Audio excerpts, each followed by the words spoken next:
Hello everyone. Welcome to Incredible English Classes. I, Pramila, welcome you all to this platform for English grammar. And till now we have done our basics of grammar. And today in this video, from this video basically, we are going to start our vocabulary sessions. And vocabulary as I told you in the introductory class, जैसे कि मैंने आपको introduction में बताया था कि हम जो वोकैब करेंगे that will be a bit different. वो थोड़ी डिफरेंट होगी. और क्यों होगी? बिकॉज हम उसके रूट को पकड़ेंगे, हम उसकी जड़ तक जाएंगे.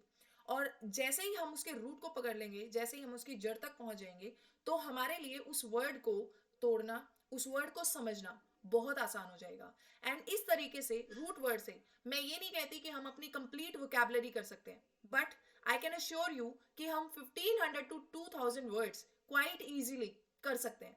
और कहीं ना कहीं किसी भी वर्ड में आपकी जो पकड़ होती है, किसी भी वर्ड को जब हम एनालाइज करते हैं तो हमें पता चलता है कि वो अगर सिंगल है वर्ड तो ठीक है, अगर हम उसको ब्रेक कर सकते हैं, अगर हम उसमें कहीं ना कहीं कुछ जोड़ तोड़ करके देख सकते हैं, तो उसमें कहीं ना कहीं एक रूट मिलेगी, उसकी जड़ मिलेगी, जहां से हम एक बेसिक मीनिंग लेकर उस पूरे मीनिंग को पता कर सकते हैं. ठीक है, ये मेरा मानना है. तो वोकैब में इंटरेस्ट लेना सबसे बड़ी टास्क है. और क्यों है? क्योंकि हमें लगता है कि हमें उसको रटना पड़ता है, बट नहीं. Here we are going to understand these words. हम उनको समझेंगे, और जब हम उनको समझने का काम करेंगे तो हमारे लिए उनको लर्न करना, याद रखना, अपनी डेली वोकैब का पार्ट बनाना और उसको यूज करना बहुत आसान हो जाएगा. So from in this video, we are going to start that session of root words, and this is the first session. If this way of doing vocabulary अगर आपके लिए कुछ नया है, और अगर आपको लगता है कि आप इससे कुछ अच्छा सीख रहे हैं और आप इससे बेटर तरीके से, आप इस तरीके को फॉलो करके अच्छे तरीके से वोकैब कर सकते हैं और आपके लिए वोकैब का जो सफर है वो आसान हो रहा है, तो please like, subscribe and share this video as much as you can, ताकि सबको थोड़ा सा फायदा इससे हो जाए. Let's move on. हमारा आज का फर्स्ट रूट वर्ड है ईगो. अब किसी भी काम की आजकल ना हम बहुत सेल्फिश हैं लोग, मतलब जनरली ये एक जनरल टेंडेंसी है कि हम सबसे पहले अपने बारे में सोचते हैं. ठीक है, और जब हम अपने बारे में ही सोच रहे हैं तो चलो इस काम की शुरुआत भी हम अपने आप से कर लेते हैं. ठीक है, और अपने आप से कैसे करेंगे हम इस काम की शुरुआत? ये जो वर्ड ईगो आपके सामने दिख रहा है ना, ईगो वैसे तो आप जनरली इसको यूज करते हैं एक अलग तरीके से. कैसे अलग तरीके से यूज करते हैं? इसको आप प्राउड के साथ कनेक्ट करते हैं कि इस इंसान में ना बहुत ईगो है. ठीक है, हम हो सकता है हमारा जो कहने का मतलब है ना वो कहीं ना कहीं उसके रियल मीनिंग से कनेक्ट हो रहा हो, बट इसको हम अदर सेंस में यूज करते हैं. लेकिन इसका जो रियल मीनिंग होता है वो होता है आई या फिर सेल्फ. ठीक है, आई यानी मैं. जिन लोगों में वैसे ईगो होता है तो जनरली हमारा कहने का यही मतलब होता है कि वो मैं करता रहता है, यानी अपने बारे में सेल्फिश है, मीन्स सेल्फिश होकर सोचता है. तो इसका जो ये जो रूट वर्ड है ना ईगो, इसका मीनिंग होता है आई यानी कि मैं, यानी कि सेल्फ, यानी मैं अपने बारे में सोच रहा हूँ. चलो खुद से ही शुरुआत कर लेते हैं फिर. ठीक है, तो इस ईगो वर्ड से हमारे कुछ वर्ड्स बनते हैं जिनको हम आगे पढ़ेंगे. इस ईगो वर्ड से हमारे वर्ड्स जो बन रहे हैं वो आपके सामने हैं.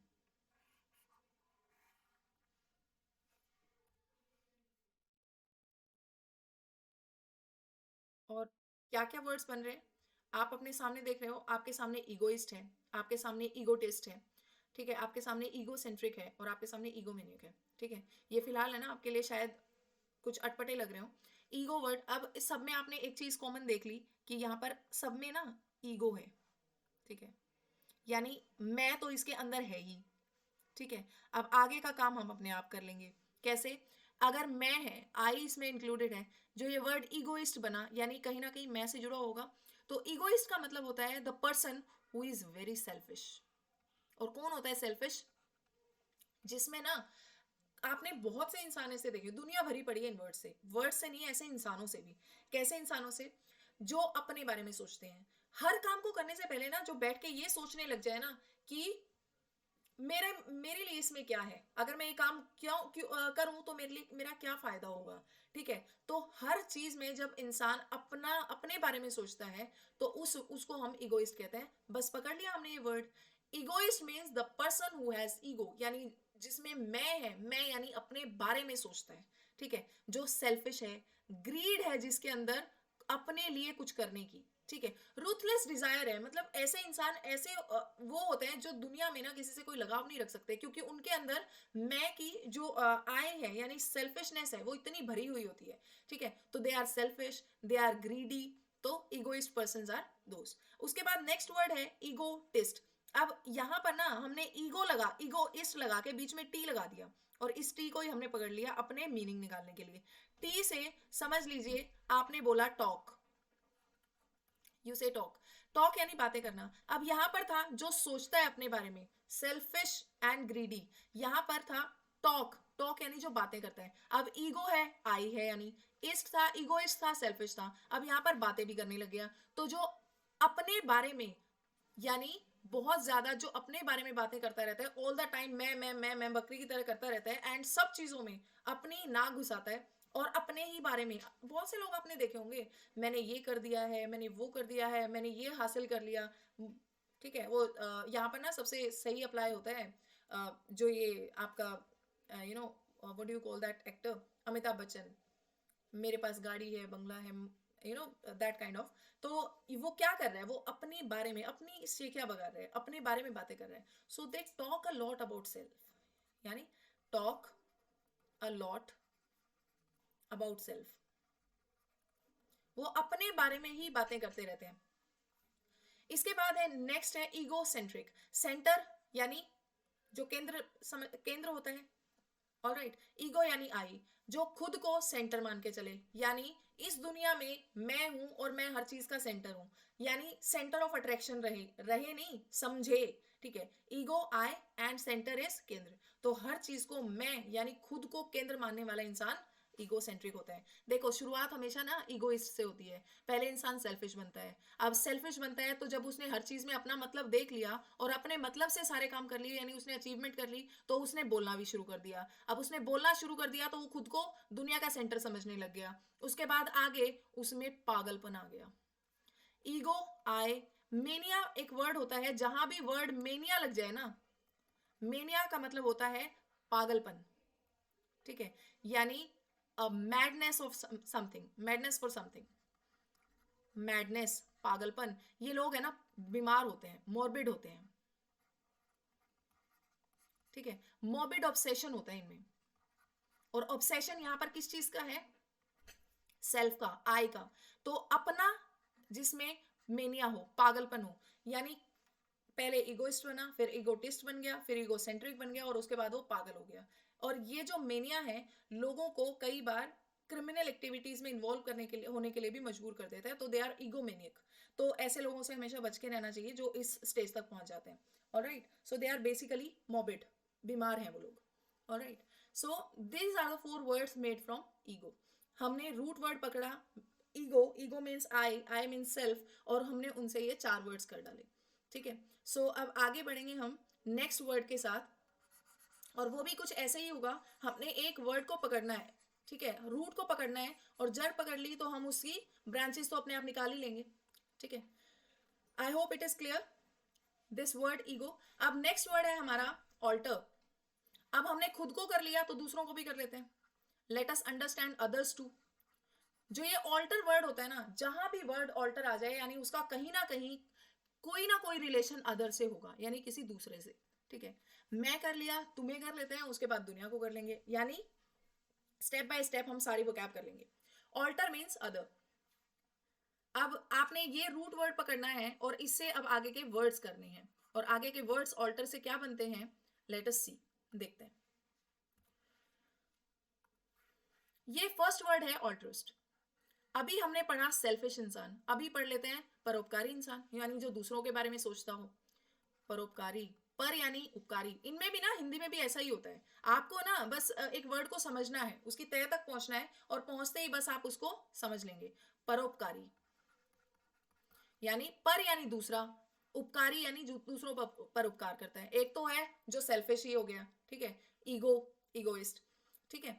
तो ये ऑल्ट्रिस्ट जो होते हैं ना, ये दूसरों के बारे में पहले सोचते हैं, यानी वेलफेयर ऑफ, ऐसे भी लोग हैं बहुत सारे दुनिया में जो एनजीओ चला रहे हैं, ठीक है, वो इसी विश के इसी पर्पज से चला रहे हैं कि वो दूसरों का भला कर सके, वेलफेयर ऑफ अदर्स, ठीक है। तो ये है जी ऑल्ट्रिस्ट।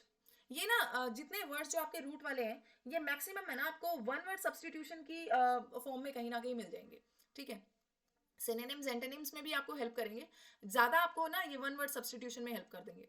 उसके बाद आता है, ये था ऑल्ट्रिस्ट, वन हु हेल्प अदर्स, यानी दूसरों के भले के बारे में सोचे। उसके बाद आता है ऑल्टर, ऑल्टर यानी दूसरा, नेट, ऑल्टरनेट। आप लोगों ने अक्सर सुना होगा ऑल्टरनेट डेज पर क्लासेस चल रही हैं, ठीक है, ऑल्टरनेट वीक में ऑफिस जाना हो रहा है, ठीक है। तो ये जो ऑल्टरनेट वर्ड है, इसका मतलब होता है लीव वन, यानी या स्किप वन, लीव वन या स्किप वन, टेक अनदर, यानी एक छोड़कर एक, तो है ना यहाँ पर other, leave one take other, यानी एक छोड़कर एक। तो आप जैसे फॉर एग्जांपल एक मंडे है, मंडे काम कर रहे हैं, ट्यूसडे आपका ऑफ हो गया, फिर उसके बाद वेडनेसडे है, फिर आप काम कर रहे हैं, थर्सडे आपका ऑफ हो गया। तो इस तरह से you are doing alternate, you are working on alternate days, यानी आप ऑल्टरनेट डेज पर काम कर रहे हो। उसके बाद नेक्स्ट वर्ड पर आते हैं ऑल्टरनेटिव, ऑल्टरनेटिव। ये जो वर्ड्स है देखो, इसमें भी आपने, और अदर तो है ही है, नेटिव, ऑल्टरनेटिव यानी कोई और चॉइस, अदर चॉइस या other option, this is alternative. मेरे पास कोई ऑल्टरनेटिव नहीं बचा, यानी मेरे पास कोई चॉइस नहीं है, ठीक है, so I have to grab this chance only. अब आगे चलते हैं, ऑल्टरेशन। ये वर्ड तो बहुत ही आम है सबके लिए मुझे लगता है। ऑल्टरेशन का मतलब होता है get into something another, something other, या चेंज इनटू समथिंग अदर, यानी जो चीज जैसी है उसमें कुछ जोड़ तोड़ के उसको क्या कर देना, चेंज कर देना, गेट इनटू समथिंग अदर, यानी कुछ अमेंडमेंट्स कर देना, उसमें कुछ चेंजेस ले आना, ठीक है। ये हम क्लोथ्स के कॉन्टेक्स्ट में बहुत ज्यादा यूज करते हैं, और इसके ना बेसिकली हम शॉर्ट फॉर्म यूज करते हैं ऑल्टर। आज पता चला उस ऑल्टर का मतलब अदर होता है, ठीक है। Alteration means change into something other, यानी कोई चीज अपने लिए फिट बनाने के लिए हम उसमें कुछ चेंजेस ला देते हैं। उसके बाद आता है ऑल्टरकेशन, ऑल्टर अदर, ठीक है।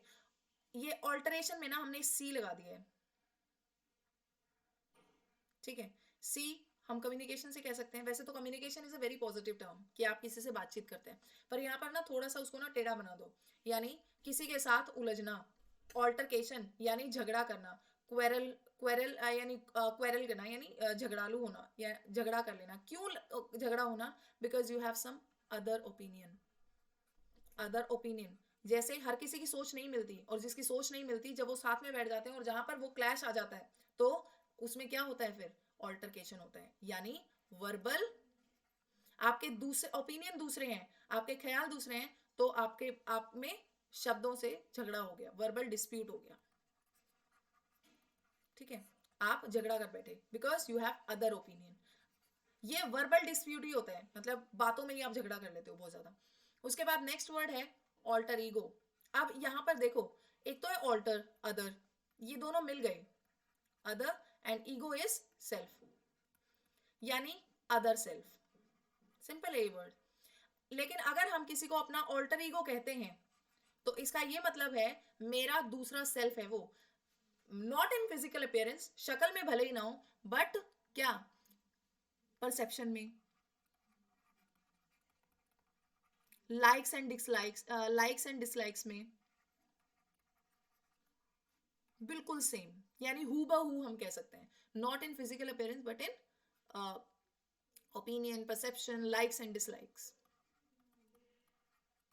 सो ये आपका ना वोकैब का इंट्रोडक्टरी वीडियो था, जिसमें मैंने आपको ये बताने की कोशिश की है कि हम वोकैब किस तरीके से करने वाले हैं। So that's all about today. Thank you so much.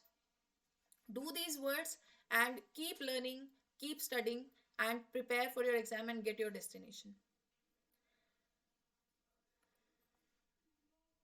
Thank you.